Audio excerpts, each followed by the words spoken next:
संघर्ष केला. 20 वर्ष आम्ही या संघर्षातनं या दिवसाची वाट बघितली. दादा आज खऱ्या अर्थानं आपल्याला मनापासून धन्यवाद देईन की जे आपल्या सगळ्यांना अपेक्षित असणारं काम, अपेक्षित असणारा जनसमुदाय आणि अपेक्षित असणारं संघटन आज आमच्या दादानं उभं केलं. दादासाठी एकदा जोरदार टाळ्या मनापासून मी वाजवतो.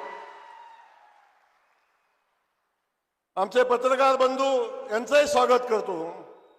मला तो दिवस आठवतो. साहेब, लोकसभेला आमचा पराभव झाला आणि लोकसभेला आमचा पराभव झाल्यावर मी दादांना भेटायला घरी आलो आणि दादा आम्ही दोघांच्याही डोळ्यामध्ये पाणी होतं आणि पराभवाचं विश्लेषण साहेब आम्ही केलं नाही. दादाने एवढंच सांगितलं की दादा उद्यापासून बाहेर पडायचंय, उद्यापासून कामाला लागायचंय. राजकारणामध्ये पराभूत माणसाला जास्त दिवस किंमत राहत नाही. आपल्याला हा पराभव धुवून काढायचा असेल तर आपल्याला विधानसभेची निवडणूक जिंकायची आणि त्या दिवशी साहेब दादा बाहेर पडले.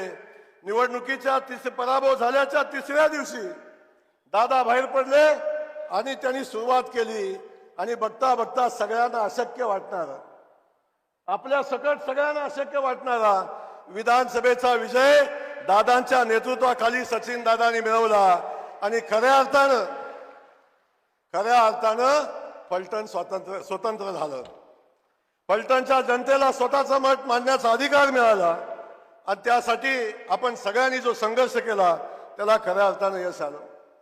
आजचा कार्यक्रम या ठिकाणी होत असताना आपण सगळेजण पाहतो, आपण सगळेच अगदी फलटण असेल, खंडाळा, मान, खटाव, जत, कवठे मंका सगळा भाग दुष्काळी भाग आहे आणि या दुष्काळी भागाच्या दुष्काळ मुक्तीसाठी सातत्यानं आपण सगळेजण लढा देत आलो.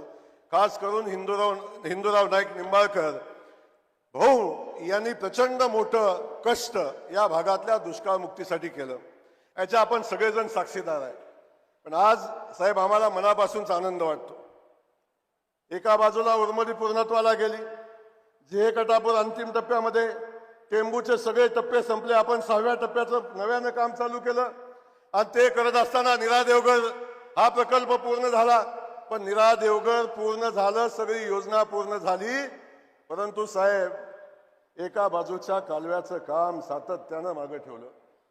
सातत्यानं आमचा एक भाग पाण्यापासून वंचित ठेवला आणि दुर्दैव असाय साहेब, पाणी देणारं जलसंपदा खातं या फलटणच्या मातीत असताना सुद्धा या फलटणच्या मातीला पाणी देणाऱ्या कॅनलचं काम सातत्यानं रखडवलं गेलं. या भागाला पाण्यापासून वंचित ठेवण्याचं पाप केलं.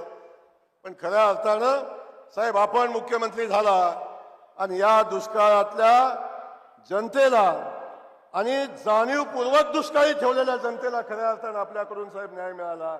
साहेबांच्यासाठी एकदा जोरदार हात वर करून जोरदार टाळ्या वाजवूया. साहेब हे तुम्ही नसता तर शक्य नव्हतं. देवेंद्र फडणवीस साहेब महाराष्ट्राचे मुख्यमंत्री झाले नसते तर कदाचित ही कामं पूर्णत्वाला गेली नसती. आमचा मान खटाव दुष्काळ मुक्तीकडे गेला नसता आणि सगळा दुष्काळी पट्टा दुष्काळ मुक्तीकडे गेला नसता. त्यामुळे साहेब आपल्याला मनापासून धन्यवाद देईन. रणजित दादाचा पाठपुरावा साहेब मला खाजगीत म्हणायचे, काय बाबा एकदा डोक्यात घेतलं की सोडतच नाही. आणि दादांनी सातत्यानं त्याचा फॉलोअप केला, सातत्यानं त्या कामाच्या पाठीशी उभे राहिले, कामाच्या पाठीशी राहिले. आणि आपण सगळेजण बघतोय की आज हा सगळा भाग दुष्काळ मुक्तीकडे जाताना आपण सगळेजण बघतोय. त्यामुळे या सगळ्या परिस्थितीमध्ये साहेब प्रचंड मोठा संघर्ष दादांनी केला, प्रचंड मोठा संघर्ष आम्ही केला. साहेब सातत्यानं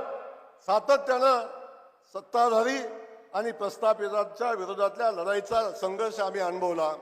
साहेब माझ्यासारखा एक सामान्य कार्यकर्ता जेव्हा समाजसेवेमध्ये काम करतो, राजकारणामध्ये काम करतो, साहेब काय माहिती नाही, परंतु संकटावर सोबत लढण्याची शक्ती आम्हाला या मानकटावच्या फलटणच्या मातीतच आम्हाला आहे. त्यामुळे संघर्ष झाला नाही तर झालेल्या कामात कधीच आनंद मिळत नाही. त्यामुळे संघर्षातनं जो झालेलं काम असतं, संघर्षातनं मिळालेलं पाणी असतं, संघर्षातनं मिळालेला विजय असतो, त्याचा जो आनंद असतो याच्यापेक्षा वेगळा कुठलाही आनंद असू शकत नाही. म्हणून सातत्यानं आम्ही संघर्ष केला साहेब. आणि या संघर्षाचं फलित म्हणून आज माझ्यासारखा एक सामान्य कार्यकर्ता साहेब, एका शेतकऱ्याचं पोरग, एका रेशनिंग दुकानदाराचं पोरग साहेब, बघता बघता 4 वेळा आमदार झालं. आपण आशीर्वाद दिले, सातत्यानं संकटात आमच्या पाठीशी आपण उभं राहिला. आणि आज एका सामान्य घरातल्या मुलाला राज्याचा ग्रामविकास खात्याचा मंत्री म्हणून काम करायची संधी आपण साहेब दिली. आणि आम्ही जनतेच्या सेवेमध्ये साहेब आपल्या आशीर्वादाने जनतेची सेवा करतोय. तेव्हा साहेब आपल्यासारखं नेतृत्व या महाराष्ट्राला मिळालं म्हणून आज महाराष्ट्रामध्ये माझ्यासारखी असंख्य मुलं आहेत की ती राजकारणामध्ये साहेब कधीच यशस्वी झाली नसती, किंबहुना कधीच त्यांना राजाश्रय मिळाला नसता, कायम संघर्ष करायला लागला असता. साहेब आपल्या आशीर्वादानं आमच्यासारख्या युवकांना आज काम करण्याची संधी मिळते. म्हणून या मिळालेल्या संधीचं सोनं करण्याचा प्रयत्न सातत्यानं साहेब आम्ही केला. म्हणजे या ठिकाणी आपण बघतो हा जनसमुदाय बघितल्यानंतर साहेब अनेक लोकांची झोप तर अगोदरच उडालेली आहे. साहेब रामायण झालं, महाभारत झालं, अनादी कालापासून जी युद्ध झाली त्या प्रत्येक युद्धाला एक शकुनी मामा कारणीभूत होता. असाच एक शकुनी मामा फलटणमध्ये पण साहेब आहे. षडयंत्राशिवाय दुसरं कधीच काय सुचलं नाही. सातत्यानं षडयंत्र काल सुद्धा साहेब कालच्या प्रकरणाशी दादाचा दूरपर्यंत संबंध नसताना काल सुद्धा ह्या माणसाला त्याच्यामध्ये गोवण्याचं काम, त्याच्यामध्ये ओढण्याचं काम, त्याच्या मागं मीडिया लावण्याचं काम सातत्याने साहेब करत आहेत.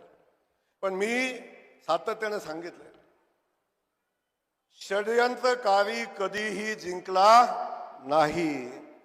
षडयंत्रकार्याला मिळालेलं जे समाधान षडयंत्रातनं असतं ते तात्पुरतं असतं, ते कधीच चिरकाल टिकत नाही.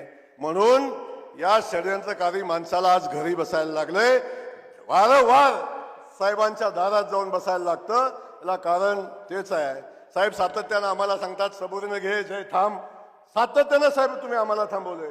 साहेब आमच्यासाठी तुमचा शब्द प्रमाण आहे. तुम्ही उद्या सांगितलं सगळं सोडतं, सगळं सोडायची तयारी आहे.